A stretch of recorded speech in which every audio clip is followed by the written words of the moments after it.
All right, pelvic tilts with the breath. Feet come a little wider than your hips. Whatever feels comfortable with your arms. Take a nice deep breath. Tuck your pelvis under. Do a Kegel squeeze. And then untuck, exhale. Let all your breath out. Good. Breathe in and tuck and squeeze. And then untuck and exhale. Let your breath out. Beautiful, strong. Tuck and squeeze.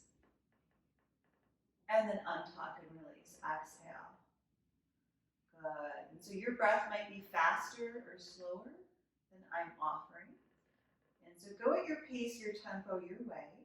But what I'd love you to do is really connect with these muscles here, your pelvic floor muscles, your abdominals, your whole pelvic bowl, in any way that works for you. So for me, it's touching my lower area.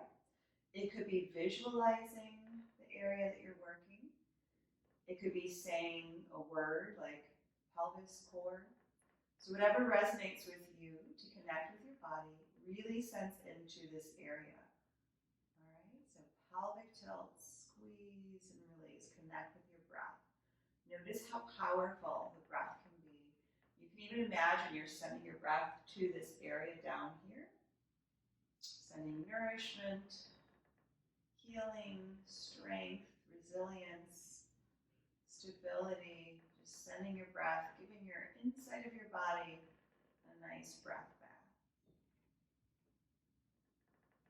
And then release. Let it go. Bring your legs wide, windshield wide side to side. All right, so the pelvic tilt is a setup for articulating the bridge. Use your wider band, the easier one above your knees. And this is going to be a different bridge than you might do in other weight training. It's more Pilates. Bring your heels back towards your glutes. We're going to do that pelvic tilt again. Tuck your pelvis under. And I'm going to bring my arms overhead because I like to lengthen my spine, but also so you can see. So get that tuck under and then lift your hips up. We don't want a saggy butt here. We want to use your hips to push up so your rib cage and your hips are in one line. Your core is engaged here. And then articulate your upper back. Get your low back to come down before your butt. And then let it release. And you can do that tilt again. And tuck. Peel up. And so the point of the band is to keep your alignment. You can gently push out so your hips engage.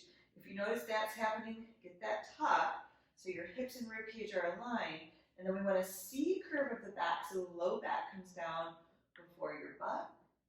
And then release. Take an exhale. Tuck and peel and lift. Press through your heels. Get a good lift. Check your form here. And then articulate your spine. I hope it feels like your upper back is giving like a little adjustment massage. And then you can sense into your glutes and hips without squeezing. Go get that arch and then tuck and tilt.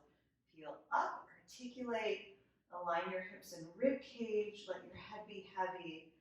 And then bring it back down. Once you have the form, I encourage you to not look at the video. Sense into your body. You have this. Tuck and peel and lift. Beautiful, strong, working inside out and articulating back down, one vertebrae at a time, sensing into how your body is feeling moment by moment. Let's get a couple more. Tuck and peel and lift. And then controlling it, articulating. And release. And then one more. Tuck and peel and lift. Hips, glutes, core, upper back stable. And then get that C curve so your low back comes down before your glutes. And then release. You can take the band off. And I like to do a figure four. A little side to side with it. Oops, don't break anything. Or you can. And switch.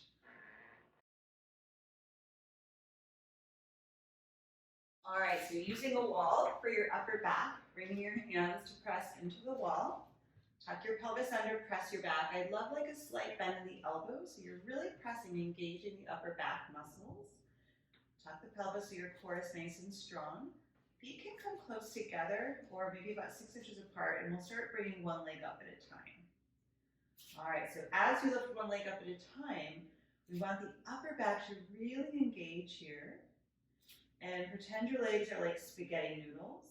So the movement's coming more from your core to lift the leg up than the quad or the leg muscle. So sense into your core here. Alternate lifting one leg up at a time. Keep your breath continuous. And then when you're ready, pause. Walk your feet back towards your glutes. You can squeeze your knees together, bring your legs up, and then bring your legs about hip width apart, and then noodle one leg down at a time. Good. Use the wall strength. You've got it. Hands are firm. Noodle out the legs. Let the movement come from your core. Keep your upper back super stable, super strong. And then take a reset and let it go.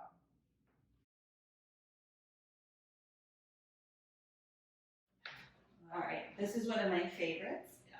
It's called opposite arm, opposite leg. Soles of the feet pressed to the ground. Right leg extends straight. Go ahead and bring it up. If it's not straight, all good. You can have a micro bend. And the left arm comes up, shoulder is anchored, palm is face inward. Take a nice deep breath in, lower your leg, extend your arm. And then as you exhale, come back to the starting position. So connecting breath with body, lengthening, and then returning. Good. And so I want that noodle leg again. So the core is doing the work, and I like to place my hand on my core just to remind my brain, reminding my body to let the core do more work than the leg. And get that beautiful long length and reach. Return to your starting point, and then reset and switch to your other side. Left leg extends. Come on up, just see how this side feels. Right arm comes up, palms turned in. Take a nice deep breath, lengthen, reach, and then return to your starting point. So I'm placing my left hand on my lower core area to remind my body to use the core more than the leg for the movement to happen. Get a nice reach, lengthen, return to your starting. Nice reach, lengthen, return to starting. Let your body go with your breath. And then take a reset and pause. All right, so building to dead bug. We're gonna start with one leg up, right leg up bent. Bring your right hand to press into your right leg, and then your left hand over your right. Press your leg into your hands and your hand into your leg, creating this kind of resistance here. Good, and send your mind into your body, the right lower core area. That's the area we want to bring awareness to, turning on. So press and press and press. And then go ahead and release and switch. Left leg up at 90 degrees. Left hand presses into your left leg. Right hand is over. Press your leg into your hands, your hand into your leg, and create this resistance until maybe you can even feel your lower left area engaging. So finding that press. Good. Resisting your body inside out, turning on your core muscles. And then go ahead and release. Excellent. All right, so here you can even use a chair to bring your legs up on the chair. And you might find that you don't need it. So just experiment and see. Legs come up. Hands press into your legs press into your hands. Turn your core on, fuego, fire. Good. And then if you feel like, you know what, I'm gonna lift my heels up. The chair is there for you if you need it.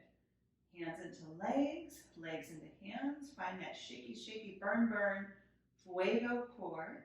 Fire it out. And then anytime you need to drop, drop, and take a breath. And then bring it back up, press and press. We're gonna try to go for a minute here. That's what we're gonna build up to, and your core is gonna give you a big, loving hug, yes? And then release whenever you need to. Whew. See if you can get one more in, hands into your legs into your hands, just sense into your core, super fiery, strong.